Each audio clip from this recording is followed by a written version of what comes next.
आज का रात्रि क्लास है।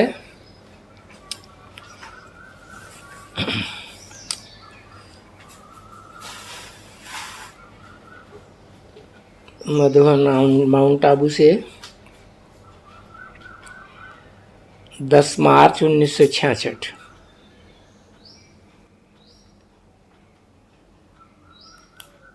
शिव बाबा को भी अविनाशी सर्जन कहते हैं।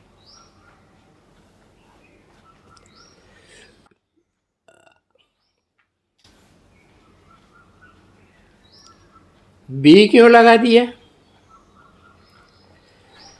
कोई और भी है अविनाशी सर्जन? है तो इस समय सारी दुनिया रोगी। जन्म जन्मांतर के रोग हैं।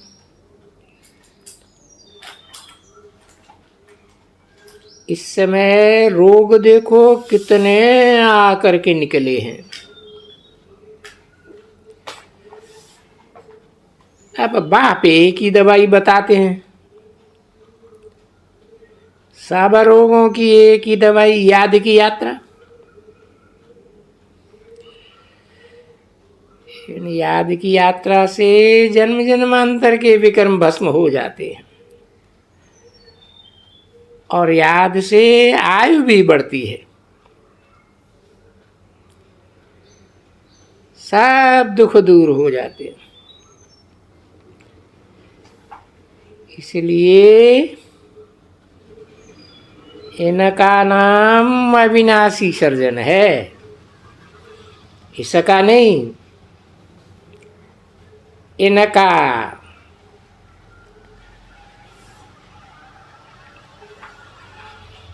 कोई दवाई आदि भी नहीं देते हैं, सिर्फ कहते हैं। ऐसे भी नहीं बोला, कहता है। कहते हैं मुझे याद करो तो तुम्हारी याद खाद निकले, पवित्र हो जाएंगे। ये दवाई करना तो सबसे अच्छा है। विकर्म विनाश होंगे। जो भी विपरीत कर्म किए हैं विनाश हो जाएंगे, सिर्फ बाप को याद करने से। और याद कोई माया बुलाती है। माया बुलाती है, फिर जिस्मानी नशा आ जाता है। आत्मा को भूल जाते हैं तो कुछ न कुछ विकर्म हो जाते हैं।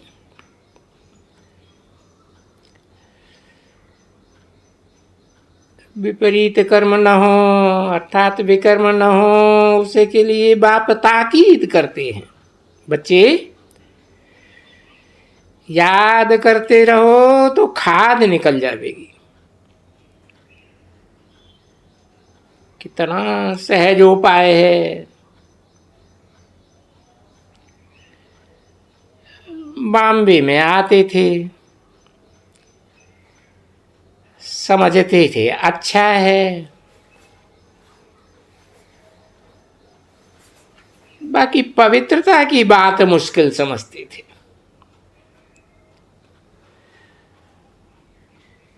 बॉम्बे वालों को माया के तूफान अच्छा तंग करते हैं।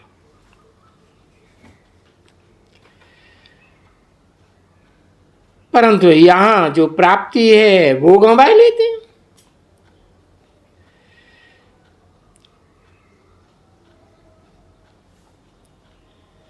विकार में जाएंगे, विपरीत कर्मों में, दुखदायी कर्मों में, तो इतनी प्राप्ति सारी खत्म हो जाएगी। प्राप्ति मिल न सकेगी, बड़ा नुकसान हो जाता है। कल्प कल्पांतर के लिए नुकसान हो जाता है।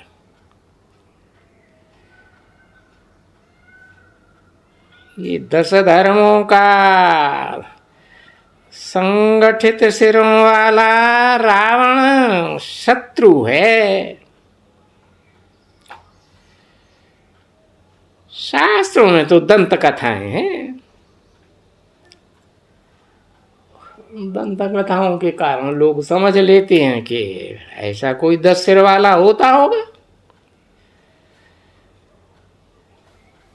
और वो दंत कथाएं तो अब सुनना भी अच्छा नहीं लगता है। जैसे कोई बेवकूफ ने बैठ करके बनाई है, और इन शास्त्रों का मान कितना है।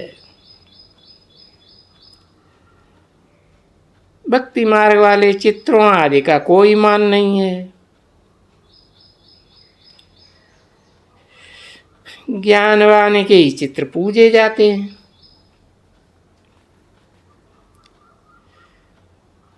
जितने लक्ष्मी नारायण के बड़े बड़े मंदिर बनते हैं, उतना कोई साधु आदि का नहीं बन सकता है।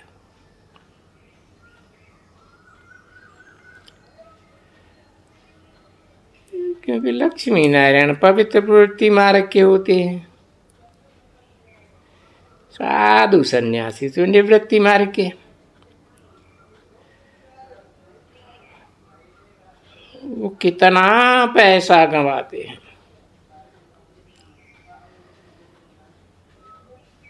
धनी दोरी कोई है नहीं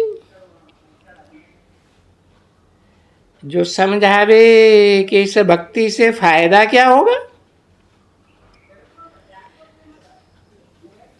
बाप ने समझाया है, शिव पर काशी करवट खाते हैं,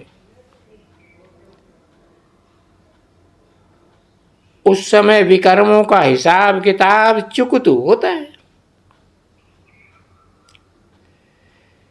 फिर भी पुनर्जन्म तो लेते हैं, मुक्ति व जीवन मुक्ति में तो जा नहीं सकते।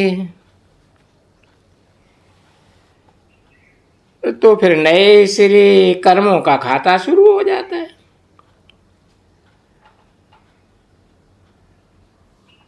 पुनर्जन्म लेने से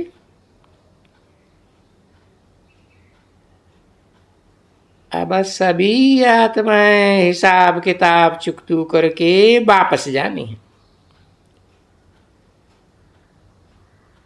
बाप ही सभी को ले जाने वाला है। ये बातें तुम बच्चों की सिवाय और किसी की बुद्धि में नहीं है, और ये बातें आगे चल के समझेंगे जरूर।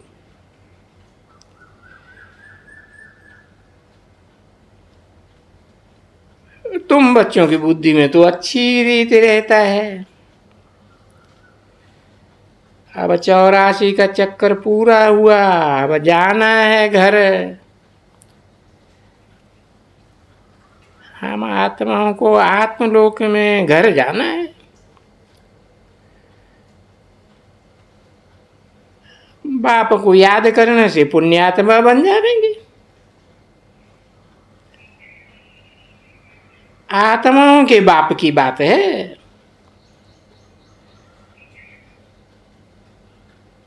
और ऐसे भी नहीं कि आत्माओं का बाप इस सृष्टि पर आकर के आत्मा ही बन के रहता है। नहीं, जैसे तुम बच्चे आत्मा हो, इस सृष्टि में आकर के ये शरीर धारण करते हो, तो बेहद का बाप भी साकार शरीर धारण करते हैं, इसलिए बहुत सहज है। परंतु ड्रामा अनुसार जिन्होंने कल पहले समझा है ये बात, वो ही समझेंगे। नहीं तो और धर्मों के होंगे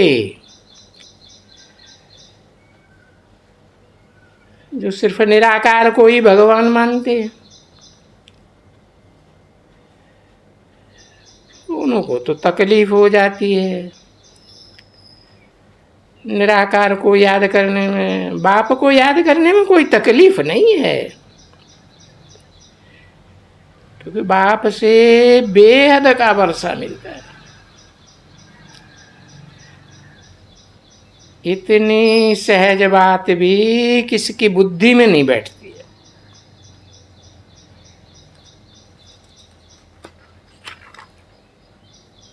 दिल में तरस नहीं आता है कि हम बहुतों को जाकर के समझा रहे,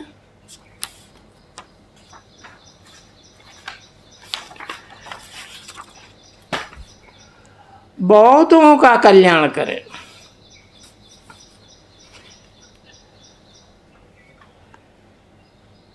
पुरुषार्थ ही नहीं करते तो समझा जाता है विचारों की तकदीर में क्या है। तुम भी सर्जन के बच्चे हो, यही याद की दवाई सबको देनी है कि बाप को याद करो तो विकर्म विनाश होंगे। और तुम बोलते जाओ, फिर अभी नहीं तो आगे चल के समझेंगे जरूर। जाएंगे कहाँ? समझने के लिए और समझाने के लिए हट्टी तो एक ही है। अच्छा, ओम शांति। 16 तारीख की मार्च 1966 की रही हुई मुरली के पॉइंट्स।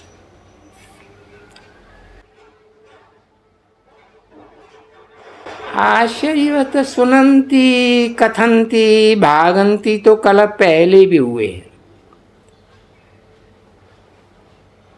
ये कोई नई बात नहीं है। फिर भी अबलाओं पर अत्याचार न हो, क्योंकि भागने वाले बाप के बनते हैं फिर भाग जाते हैं, तो लोगों को अनिश्चय बैठता है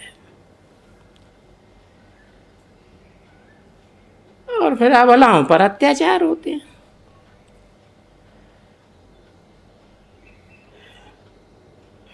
तो उनके भागने से अत्याचार होते हैं ना, लोगों को अनिश्चय हो जाता है। तो ऐसे पाप आत्मा ना बन जाए,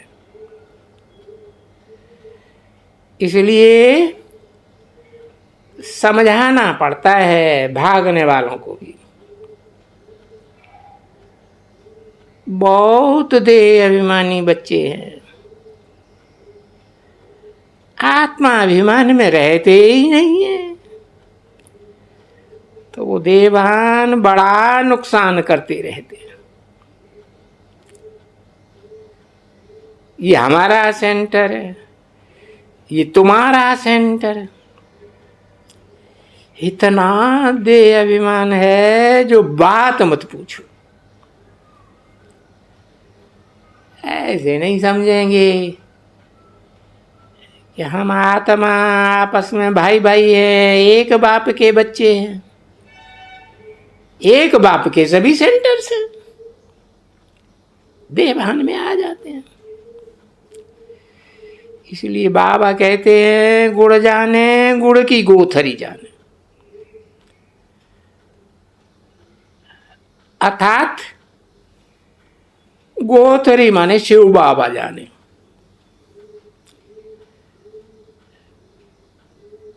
ब्रह्मा जाने, साकार में प्रवेश करते हैं तो शिव बाबा कहा जाता है, ब्रह्मा बाबा कह दो।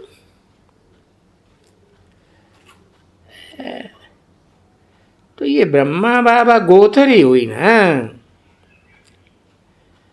है। बाप तो गुड़ की तरह बहुत मीठा है इस गोथरी में। तो उस शिव बाबा को और कोई तो जान ना सके। ये देह अभिमान की आधा कल्प की बीमारी है। ये बीमारी नहीं निकलेगी तो क्या पद पावेंगे। बाप कहते हैं ये देह अभिमान छोड़ो, अपन को आत्मा समझो, नंगी आत्मा समझो। ये देह रूपी कपड़ा छोड़ दो बुद्धि योग से। देह को, देहधारियों को याद करते रहेंगे तो मुर्दे बन जाएंगे, कब्र दाखिल हो जाएंगे विदेशियों विधर्मियों की तरह।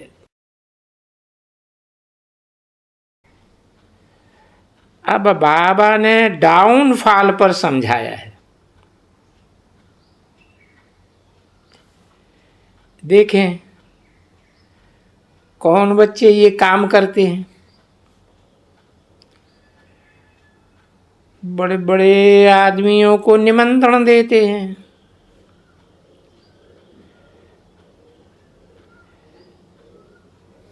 झट पता पड़ जाएगा। बाबा बड़े बड़े महारथी बच्चों के प्रति डायरेक्शन दे रहे।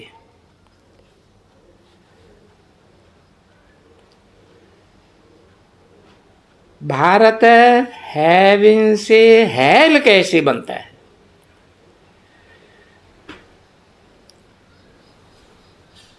हम आपको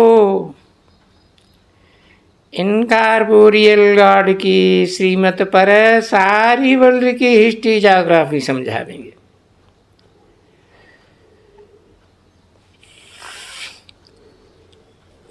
और तो कोई ऐसी श्रीमत दे न सके। जो सर्वसेवल बच्चे हैं वो झट लिखेंगे बाबा हम प्रबंध रच रहे हैं,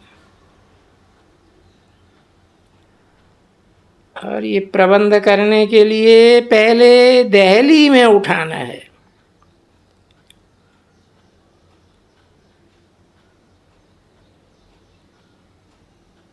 कर्मातीत अवस्था तो अंत में होगी।